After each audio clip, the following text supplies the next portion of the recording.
completed form. Please also note on the rezoning, only those individuals who are present and give testimony under oath on the record will be allowed to speak at the subsequent BCC meeting. No new evidence can be entered at the BCC meeting. Therefore, all testimony and evidence must be presented today. The Planning Board will provide a recommendation for each rezoning request to the BCC. They will then review the testimony, documents, exhibits, consider the closing arguments, and make a final decision. All decisions by the BCC are final. Anyone who wishes to seek judicial review of that decision by the BCC must do so in a court of competent jurisdiction within 30 days that the BCC approves or rejects the recommended order of the Planning Board. All written or oral communications outside of this hearing with any members of the Planning Board is considered ex parte communications. Ex parte communications are presumed prejudicial under Florida law and must be disclosed as provided in BCC number 96-13. As each case is heard, the Chair will ask any board member who has been involved in any ex parte communication, please identify themselves and describe that communication. This is the important part, and this is where I would like for you to please follow along and keep in mind these are the criteria that we must consider. Okay, so this is what you're going to be speaking on when you come up and speak in the quasi-judicial hearing. Okay? As required by Section 2-7.2 of the Escambia County Land Development Code, the Planning Board's recommendation to the BCC shall include consideration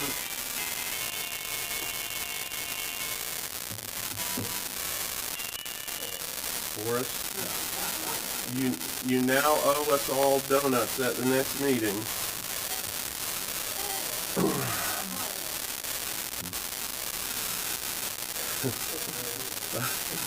All right, back to this. As required by Section 2-7.2 of the Escambia County Land Development Code, the Planning Board's recommendation to the Board of County Commissioners shall include consideration of the following approval conditions. Approval conditions. The applicant has the burden of presenting competent, substantial evidence to the reviewing board establishing that the requested zoning district would contribute to or result in logical and orderly development pattern. The appropriate surrounding area with which uses and conditions must be considered may vary for those uses and conditions and is not necessarily the same area required for the mailed notifications. A logical and orderly pattern shall demonstrate each of the following conditions. A. Consistent with the comprehensive plan. The proposed zoning is consistent with the future land use category as prescribed in LDC Chapter 3 and with all other applicable goals, objectives, and policies of that comprehensive plan. If the rezoning is required to properly enact a proposed FLU amendment, it must be transmitted to the state agency for review. The proposed zoning is consistent with the proposed FLU and conditional to its adoption. We're going to explain what that means in just a second, but that's important to this case. Consistent with the zoning district provisions. The proposed zoning is consistent with the purpose and intent and with any other zoning established provisions prescribed by the proposed district in the chapter. Compatibility with surroundings. All of the permitted uses of the proposed zoning, not just those anticipated by the rezoning applications, are compatible as defined in Chapter 6 with the surrounding uses. The uses of any surrounding undeveloped property shall be considered the permitted uses of the applicable district. Compatibility is not considered with potential conditional uses or with any non-conforming or unapproved uses. Also, in establishing the compatibility of a residential use, there is no additional burden to demonstrate the compatibility of specific residents or activities that are currently protected under fair housing laws. Appropriate if spot zoning. Proposed zoning would establish or reinforce a condition of spot zoning as defined in Chapter 6 The isolated district would nevertheless be transitional in character between the adjoining districts, or the differences within those districts would be minor or sufficiently limited. The extent of these mitigating characteristics or conditions demonstrates an appropriate site-specific balance of interest between the isolated district and the adjoining lands. And finally, appropriate with changed or changing conditions. If the land uses or development conditions within the area surrounding the property of the rezoning have changed, the changes are such a degree and character that it is in the public's interest to allow new uses, densities of the proposed area through rezoning, and the permitted uses of the proposed district are appropriate and not premature for the area or likely to contribute to urban sprawl. At the beginning of each case, as long as there are no objections from the applicant, the staff will present location and zoning maps as well as photographs of the property. Then we will hear from the applicant and any witnesses that they may wish to call. Then we will hear from the staff and any witnesses that they will wish to call. Then we will hear from each and every one of you who have requested to speak via speaker request form. Okay? We do have one case today, and it's public hearing case Z-2022-03. Attorney Meredith Bush will be the agent for Thomas Henry, the owner. 7400 block Gibson Road, 7500 block Gibson Road, and the parcels are located on the agenda. This is a request from agricultural, one dwelling unit per 20 acres, to rural residential, one dwelling unit per 4 acres. Okay, now, at this point, this is where I'm going to explain a little bit of what we're going to do. This rezoning request also has a subsequent future land use request. Okay? In this case, it's called a large-scale amendment.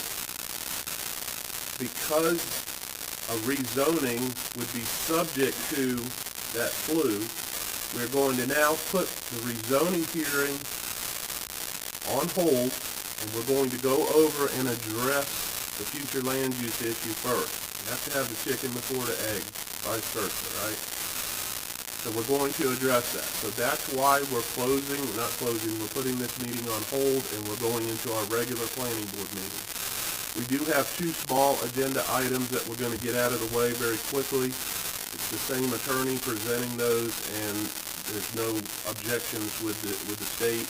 We don't have anyone signed up to speak on those, so we're going to go through those, okay? It's very important that you know that even if the board recommends approval of the rezoning, it's still subject to the large-scale amendment, still has to go through more reviews, which includes going over to the Department of Economic Opportunity in Tallahassee and other items.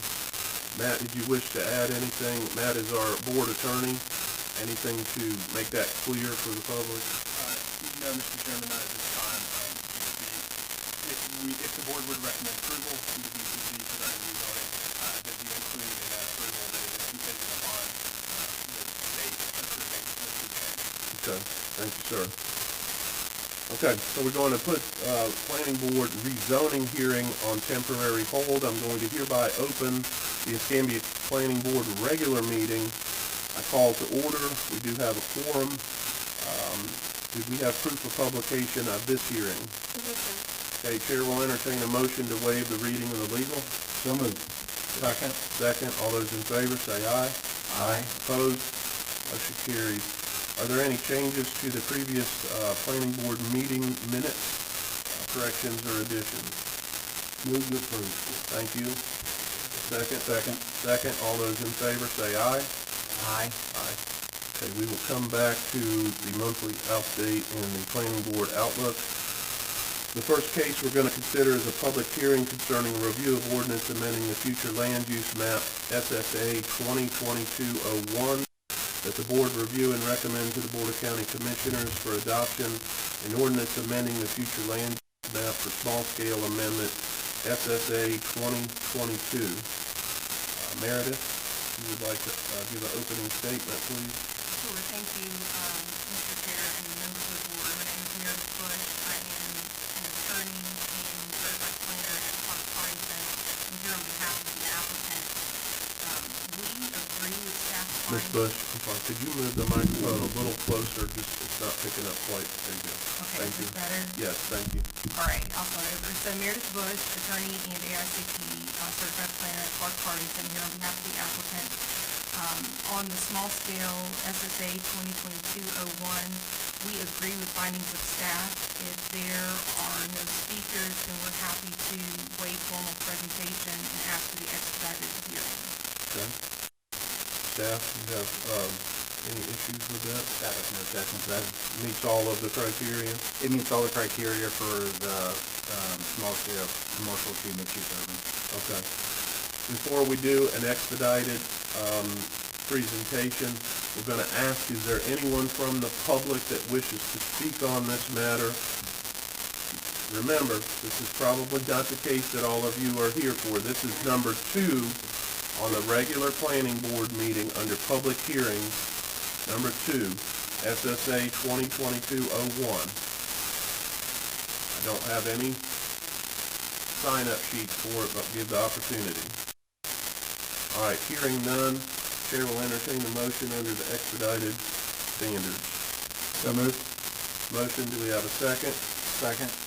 All those in favor say aye. Aye. Opposed? All right, motion carries.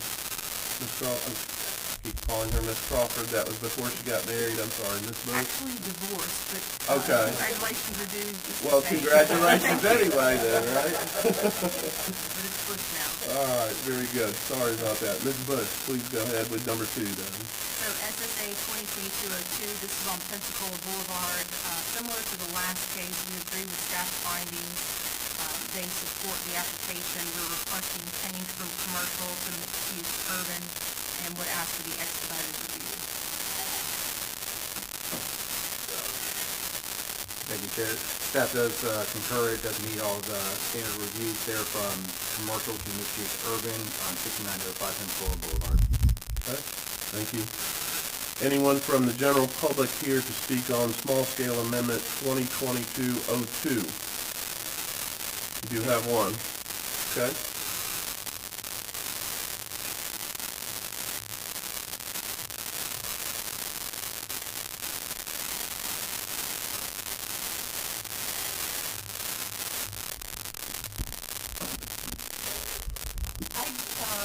My name is Mika Johnson, at 218 The Avenue, Pensacola, Florida, this is Harbor Park. I'm wondering what are they gonna do with that piece of land? Then what's the plan for it? Okay. Ms. Crawford, do you wish to respond on this one? Sure, I'm happy to jump in. So, I believe at this point the intent is the construction of a storage facility, a self-storage commercial use that's there behind the, or beside the Napa Auto Parts store. Okay, now, it's important to understand that in this board's purview, we don't look at the actual development. That's done through the Development Review Committee. We look at the standards for a small-scale amendment, and it has met the criteria for those. So, did you have anything that was concern of the criteria for the small-scale amendment?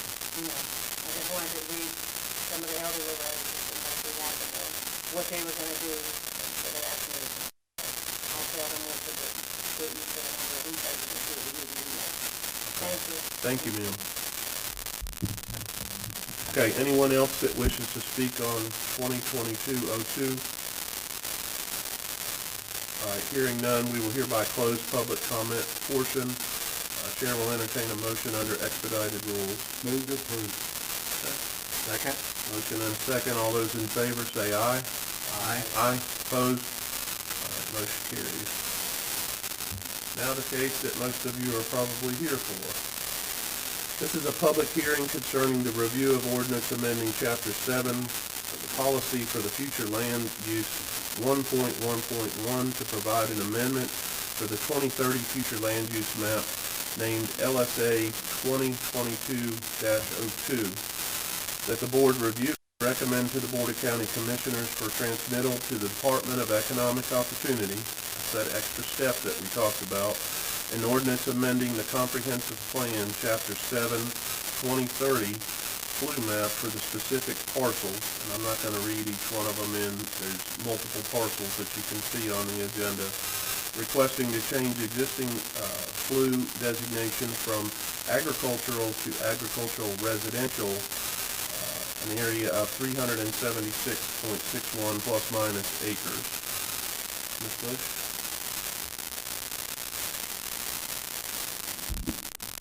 Mr. Chair, would staff like to go ahead and present the photographs and maps? Yes, I'm sorry, we can do that. John, if you'll give your name and position for the record, please. Yes, sir. Thank you, Chair and board members. My name is John Fisher. I'm a senior planner with Escambia County Development Services. Today we are looking at large-scale 2022-02 at Gibson Road and Crabtree Church Road. Here we have the location map of the 5 parcels that are subject to the large scale. This is showing the existing future land use that is currently out there, with the red line around it being a 500-foot buffer, or not 500-foot zone around them. Then the black large line is the mailing list line of 2,500 feet. Everyone inside that line should receive their mailing.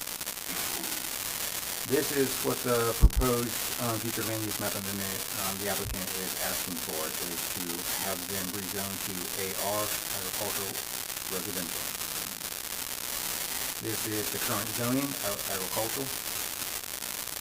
This is showing wetlands on the property. This is showing flood zones on the property. They do have some A flood zones and X flood zones. At any time of development, this would be looked into further. Any flood studies would be required to FEMA. This is the aerial map showing the aerial. This is just a breakdown of just zoomed in aerials for some of the areas so we can get a better look for anyone that's looking. Same thing here for 2 of the parcels. And the last parcel here.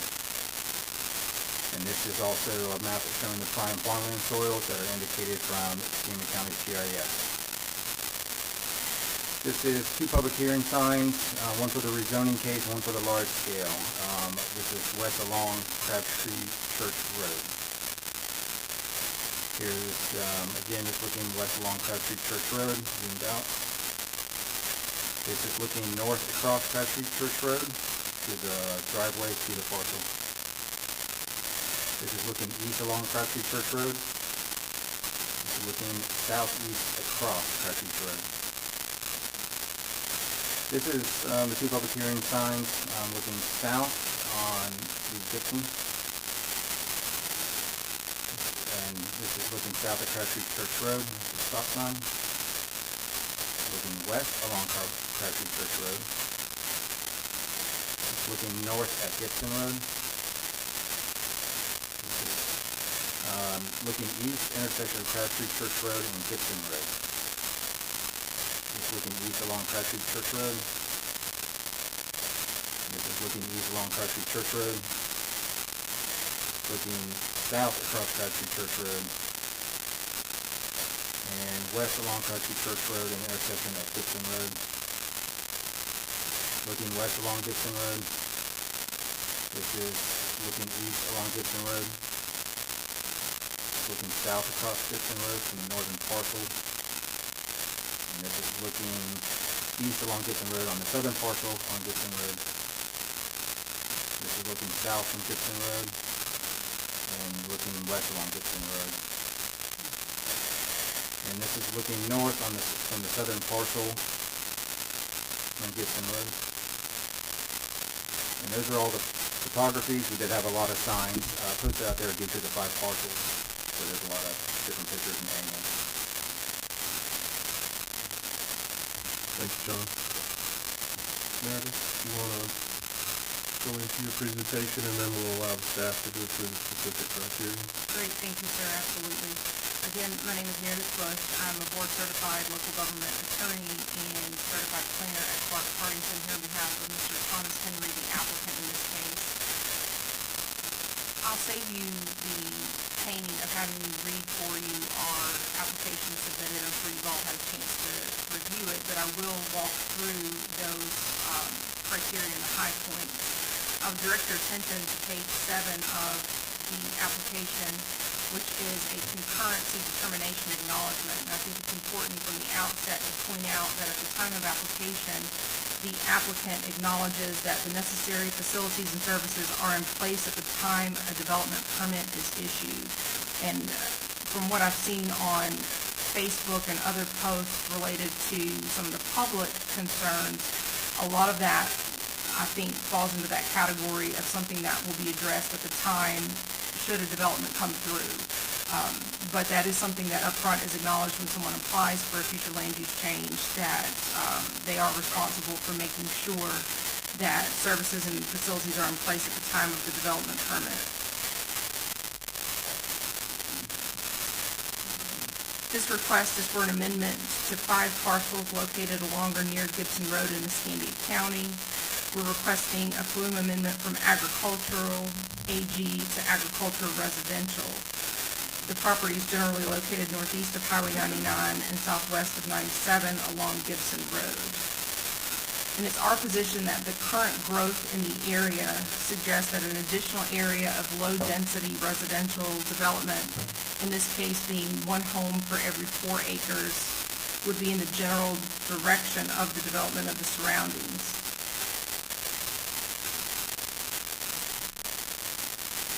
The proposed flume of agricultural residential is intended for routine agricultural and silvicultural related activities and low-density residential uses. This is the first application to come before Escambia County requesting agricultural residential. Many of you may recall the numerous hearings held with the creation and adoption of that future land use category. That did go to the Department of Economic Opportunity and to the Board of County Commissioners and was approved, establishing a need, which I'll walk through in a moment, for something less than 1 house per 20 acres.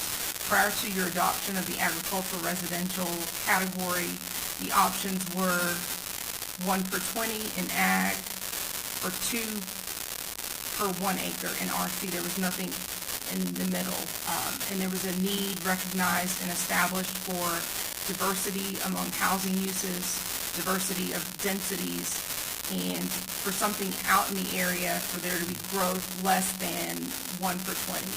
And so we're here today as the first, but asking you to just keep in mind the reasons that you created this category, and specifically for a property or properties such as this to come through.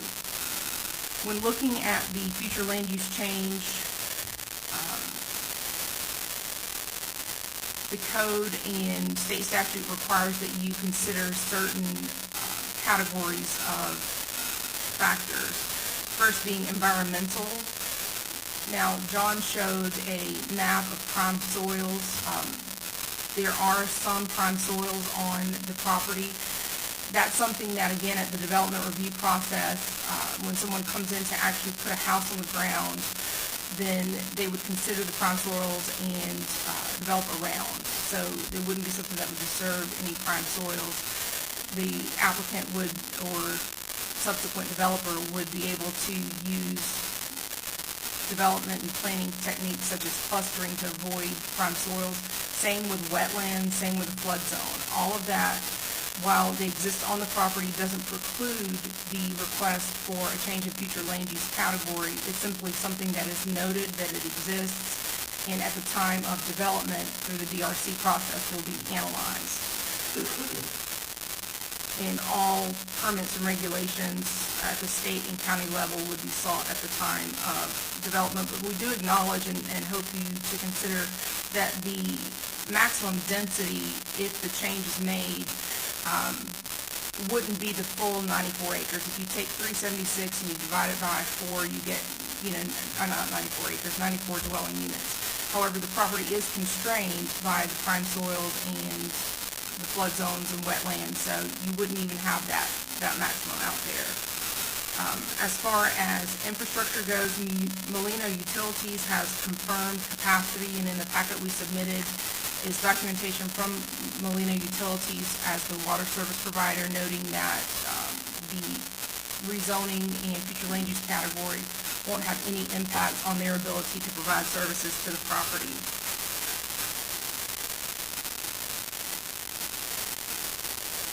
Within the package submitted, there is a traffic generation report. We contend that